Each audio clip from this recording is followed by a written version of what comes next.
So now you understand that Kiki's exposure in the film is not an erotic thing.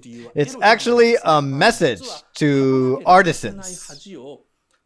Make an embarrassment of yourself as much as you need and keep training, so someday your panties will not be exposed. It sounds like a good movie, but as I told you, the second topic is about the stealthily erotic aspect of the film.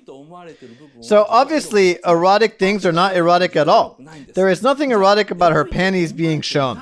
Eroticism is hidden somewhere where you don't see it. So where can that be? If panties are not erotic, then what is? Sorry to have kept you waiting so long. Actually, in this anime, all the recurring female characters, other than Kiki, have something in common. This is what I mean.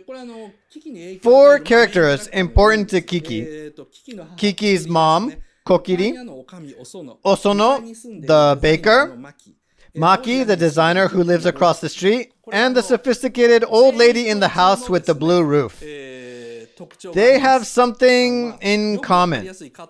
I chose these images so it's easier for you to find it yourself. The answer is... they all wear piercings.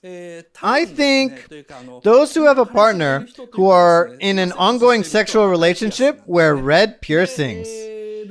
The old lady wears a turquoise blue pierce. It indicates that she used to have such a relationship, but now she doesn't. Kiki, of course, no. Not even in the closing sequence.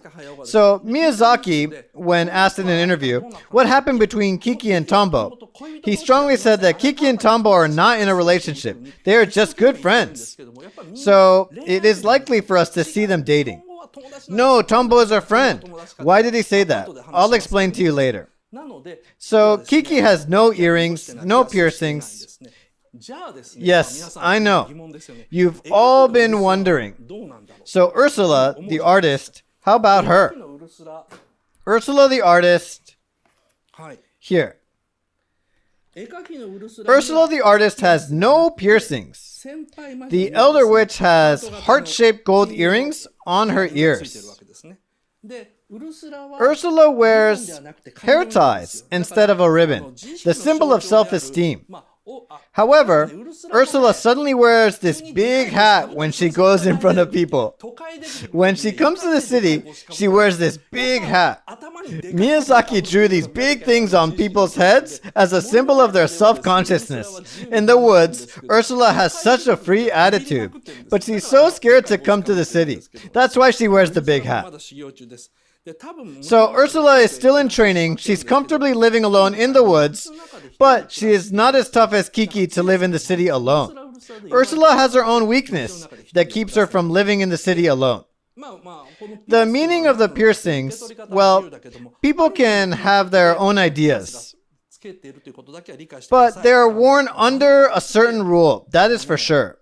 The Kiki film, well, it has surprisingly a lot of messages that are slipped in parts you don't feel are erotic at all. Okay, so this is it for today's free part. I'll soon start the limited part where I will be talking about Gigi's mystery. Gigi is Kiki's sidekick, who suddenly stops speaking. Even in the closing sequence where Kiki has restored her power, Gigi remains as a cat, and Kiki smiles, showing that she is okay with it. It's this scene. She talks to the cat Gigi, but Gigi still has the eyes of an animal. Gigi remains as an animal and Kiki gives a lonely smile. This is the end of that story. So, why doesn't Gigi start talking again? And why does Kiki give Gigi a lonely smile? Opinions on this issue can be roughly divided in two. The first one is from those who support the original setting, because Kiki fell in love. It's written in the book, when a witch falls in love, she ceases to understand the black cat who's always by her side. A witch finds her new partner, so the cat goes to find the partner of its own. So for people supporting the original setting and those into romantic stuff, Kiki is in love, so she can no longer understand the cat. That's what they believe.